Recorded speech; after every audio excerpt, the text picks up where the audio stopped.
तो सर आपको वो मोटिवेशन कहाँ से मिला कि आपको बुद्ध धर्म का अनुसरण करना चाहिए? एक्चुअली मेरे पिताजी लॉयर थे। हाँ।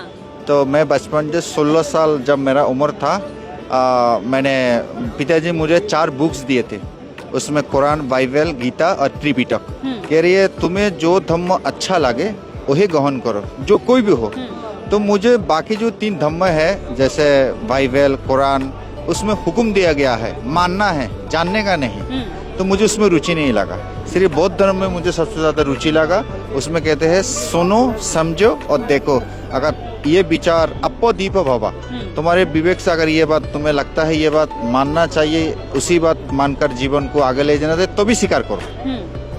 तो किसी बाकी और धर्म में नहीं कहा गया ऐसा। बाकी धर्म में कहा गया है ऐसा करना है, मतलब वो किसी दूसरे की ज्ञान है, उसे मानना है। मतलब हमारे नॉलेज का, हमारे विवेक का कोई मूल्य नहीं है। हाँ। तो उसके बाद मैंने पढ़ाई करने के लिए स्विट्जरलैंड चला गया। मैं वहाँ पर पढ़ाई किया और फ्रांस में भी पढ़ाई किया। मुझे समझ में आ गया आई वांट टू फ्रीडम, इसमें मुझे सबसे ज्यादा रुचि लगा। आपने बताया कि आप स्विट्जरलैंड गए, आप फ्रांस गए, वहाँ पर भी आप जब गए, क्योंकि विदेशों में भी बुद्ध धर्म का बहुत प्रचार प्रसार होता है, तो वहाँ पर बुद्ध धर्म को लेके आपने लोगों में किस प्रकार का क्रेज देखा? सबसे मुझे स्विट्जरलैंड में पहले जाने का मुझे इच्छा इसीलिए जागा, मैं सोचता था ये स्विट्जरलैंड वाले, यूरोप वाले ना कोई खेत करता है, ना कोई तेल बेचता है, ना कोई चावल बेचता है, फिर भी ये देश अमीर कैसे है। अच्छा। मैं ये जानने के लिए वहाँ गया।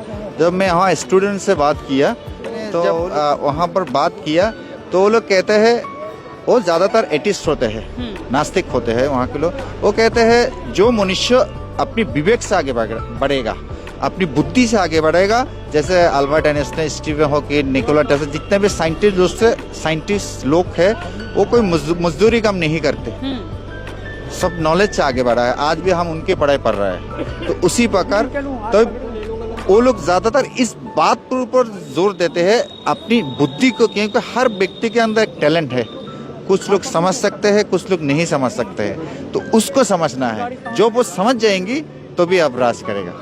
तो ये कहते हैं अगर बाबा साहब जैसा व्यक्ति अगर हमारे स्विट्जरलैंड में जन्म होता तो हम उसकी सूरज की रोशनी देते। मुझे बहुत सुकून हुआ इस बात को सुनकर। और वहाँ पर बाबा साहब की नाम पर रोड भी है और तथागत की हर घर में तथागत गौतम बुद्ध की मूर्तियाँ भी है।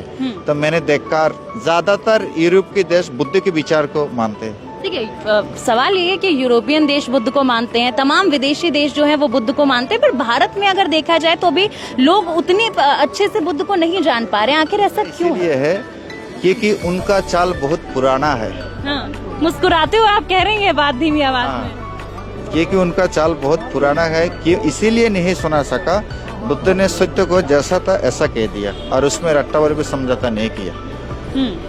जैसे अगर आसान भाषा में समझे तो जैसे सड़क पर जूता सिलाने वाला उसका धर्म नहीं धंधा है, नाई पर बाल काटने वाला उसका धर्म नहीं धंधा है, उसी प्रकार पंडित जो पुरोहित होता है वो जो भी करता है उसका धर्म नहीं धंधा है। तो बुद्ध ने पहली बार उस बात को सीधा सीधा कह दिया, धर्म नहीं है, नहीं वो धंधा है, सीधी बात है, वो भी जानते हैं। तो बुद्ध ने पहली बार इस बात को सीधा सीधा कह दिया, ये वेद कोई ईश्वर की किताब नहीं है। इसमें कोई अगर ईश्वर की किताब होता तो हमें मनुष्यों में बांटते क्यों है, उस नीच क्यों भेदभाव करते हैं। बुद्ध ने कहा पृथ्वी में 2 ही जात है, एक पुरुष जात और एक महिला जात, तीसरा कोई जात की बात कहो वही अंधविश्वास है, पाखंड है। तो हमें उस पर विश्वास है। तो इसलिए मैं फिर से कहता हूँ बुद्धम शरणं गच्छामि, अपनी खुद की बुद्धि की शरण में आकर जीवन करिए। और धम्मं शरणं गच्छामि, धम्म के जो धम्म शील समाधि प्रज्ञा पर आधारित है, ज्ञान नॉलेज, इसमें मनुष्य आगे जा सकता है। ना कोई पूजा पाठ से, ना कोई ऊपर बैठा है। मैंने 40 फीट ऊपर में गया, वहाँ नीला आकाश के अलावा कुछ नहीं है। तो ऊपर बैठा है खामा का बोल देते, ये सब पूरा बकवास है। कोई नहीं बैठा है। नहीं, यहाँ कुछ नहीं है, यहाँ कुछ नहीं है। ये सिर्फ अंधविश्वास है। अपने विवेक से आगे जाइए तो भी इस देश का सुधार हो सकता है। और इस देश का असली पहचान बुद्ध से है।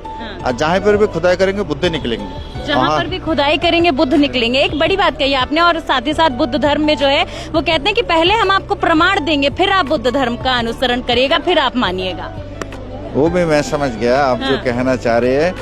प्रमाण सत्य का कोई प्रमाण नहीं होता। जैसे जब बुद्ध ने पहली बार ज्ञान प्राप्त हुआ था तो उसने जो मार था, पाली भाषा में मार कहते हैं, उसने जब पूछा था जे आपने जो ये दान किया है इसका प्रमाण क्या है? तो बुद्ध ने जमीन पर ऐसा एक अंगुल रखा था। तो ये जमीन जो भी कर रहा है ये एक भूमि है। ज्यादातर पहले कोई साइंटिस्ट या पहले कोई बुद्ध व्यक्ति होगा जो प्राकृतिक को धम्म मानते हैं, नेचुरल है। ये शरीर माता पिता का है, पेट खुद ही भरना है, खर्म खुद पर निर्भर है, ये हाथ में विश्वास है हमें। तो उस पर मनुष्य को जीवन आगे करना चाहिए, उस पर मनुष्य को सोचना चाहिए, क्योंकि आप जैसे सोचते हैं ऐसे बन जाते हैं। का मतलब क्या होता है? हम तथागत से इसीलिए सम्मत किया जाता है उनको। तथागत का दो शब्द से बने हुए हैं ये, पहले तत्व और आगत। तत्व का मतलब सत्य, जो बात है। जैसे तथागत कोई भी शास्त्र की बात नहीं कहते, ना कोई आसमानी बात नहीं कहते, अनुभव की बात कहते हैं, अभ्यास की बात कहते हैं। तो तथागत का तत्व और सत्य मानी सच है, तो सच है और सच है, तो उसी पर हमें विश्वास। इसीलिए मैंने जब मेरा उम्र 16 ईयर था, 16 था, तो मैं ज़्यादातर रिलीजियंस को पढ़ लिया था और मैं तमाम एजुकेशन भी किया था। मुझे इस लाइफ में ज़्यादातर रुचि लगा और मुझे बौद्ध धर्म के लिए और बाबा साहब की जो थिंकिंग है उसको आगे ले जाने के लिए जो भी करना था वो मैं करूँगा, ये मेरा अंतिम इच्छा है।